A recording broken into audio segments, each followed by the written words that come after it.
आदेश। जय महाकाल। मेरे अघोर शक्ति परिवार के प्रिय शिष्यों, इस संसार में जब तुम अपने घर के मंदिर में या अपनी साधना के आसन पर बैठकर मंत्र जाप शुरू करते हो तो तुम्हारे शरीर के भीतर एक गुप्त तांत्रिक युद्ध शुरू हो जाता है। लोग अक्सर मुझसे बहुत ही परेशान और डरे हुए मन से पूछते हैं, गुरुजी, जब हम सामान्य रूप से दिन भर घूमते हैं तब हमें कोई सुस्ती नहीं आती, लेकिन जैसे ही हम मंत्र की माला हाथ में लेते हैं हमें अचानक इतनी भयंकर उबासियां क्यों आने लगती हैं कि हमारा मुंह फटने को हो जाता है।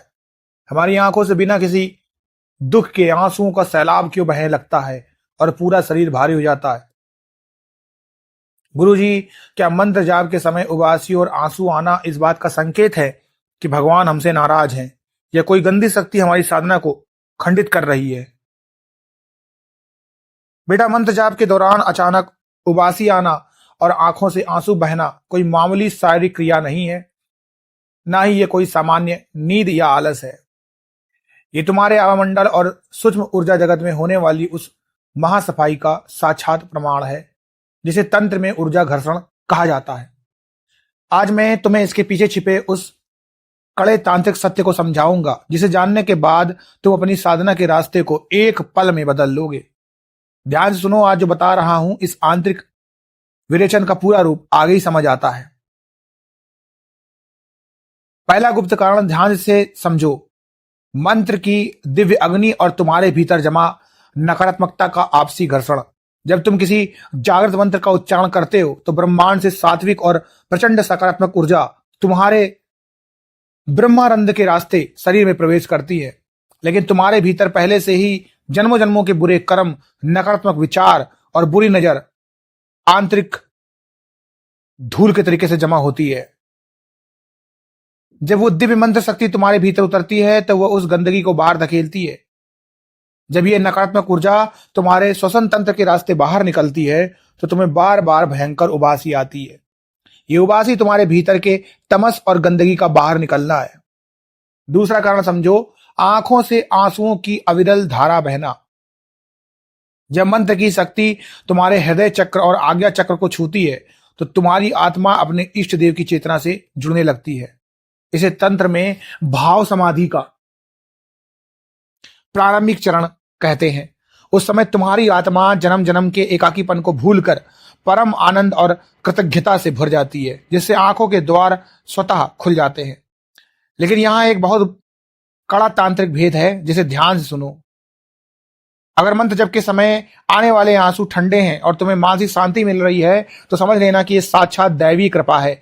लेकिन अगर आंसू गर्म है, आंखों में भयंकर जलन हो रही है, सिर फटने को हो रहा है और उबासी के साथ साथ तुम्हें बार बार उबकाई या उल्टी जैसा मन हो रहा है, तो यह बहुत बड़ा अलार्म है। इसका सीधा अर्थ है कि तुम्हारे घर में कोई तीव्र तांत्रिक बाधा, पितृदोष या किसी शत्रु द्वारा छोड़ी गई नकारात्मक ऊर्जा मौजूद है जो मंत्र की शक्ति को देखकर छटपटा रही है और तुम्हारी साधना में विघ्न डाल रही है।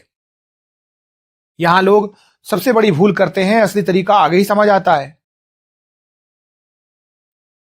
यहां साधक सबसे बड़ी भूल ये करते हैं कि जैसे ही उन्हें मंत्र जपते समय उबासी आने लगती है या आंखें भारी होने लगती है, वे सोचते हैं कि उन्हें नींद आ रही है। वे माला छोड़कर सो जाते हैं या साधना बीच में ही बंद कर देते हैं। बेटा, तंत्र का कड़ा नियम है, जब तक मैल कटेगा नहीं तब तक असली सोना चमकेगा नहीं। अगर तुम इस घर्षण से डरकर आसन से उठ गए तो तुम्हारी नकारात्मकता कभी नष्ट नहीं होगी और तुम्हारी साधना हमेशा अधूरी रह जाएगी। तुम्हें इस अवस्था में अपनी तैयारी को और कड़ा करना होगा। जब उबासी आए या आंसू बहे तो पीठ की रीढ़ की हड्डी को बिल्कुल सीधा रखो, मंत्र की गति को थोड़ा तेज कर दो और दृष्टा बनकर उस ऊर्जा को बहने दो। ये तुम्हारे भीतर के मानसिक कचरे की विदाई का समय होता है। जब ये कचरा पूरी तरीके से साफ हो जाएगा तब उबासी आना स्वतः बंद हो जाएगी और तुम्हारा शरीर हवा की तरीके से हल्का महसूस करने लगेगा। इसे एक बहुत ही साधारण देसी उदाहरण से समझो, जैसे तुम्हारे घर में एक बहुत पुराना कमरा हो जो बरसों से बंद पड़ा हो और उसमें मनो धूल जमा हो। जब तुम उस कमरे को साफ करने के लिए हाथ में झाड़ू उठाते हो और उसे जोर जोर से मारते हो तो उस कमरे में इतनी भयंकर धूल और गर्द उड़ती है कि तुम्हारी अपनी आंखों में आंसू आ जाते हैं, तुम्हें छींकें आने लगती हैं और तुम्हारा दम घुटने लगता है। लेकिन क्या तुम उस धूल के डर से झाड़ू फेंक कर भाग जाते हो? नहीं, तुम मुंह पर कपड़ा बांध कर तब तक झाड़ू लगाते हो जब तक कमरा चमक न जाए। मंत्र भी तुम्हारी आत्मा का वही देसी झाड़ू है, और उबासी व आंसू उसी जमी हुई धूल के गुबार जैसा है जो बाहर निकल रहे हैं। देखो, ये सिर्फ शुरुआत है, असली गहराई आगे है। और जो सच में सीखना चाहते हैं उनके लिए मेरा अगला चरण सिद्ध साधना प्लेलिस्ट केवल सदस्यों के लिए खुला है। निर्णय तुम्हारा है। आदेश, आदेश, आदेश। जय महाकाल।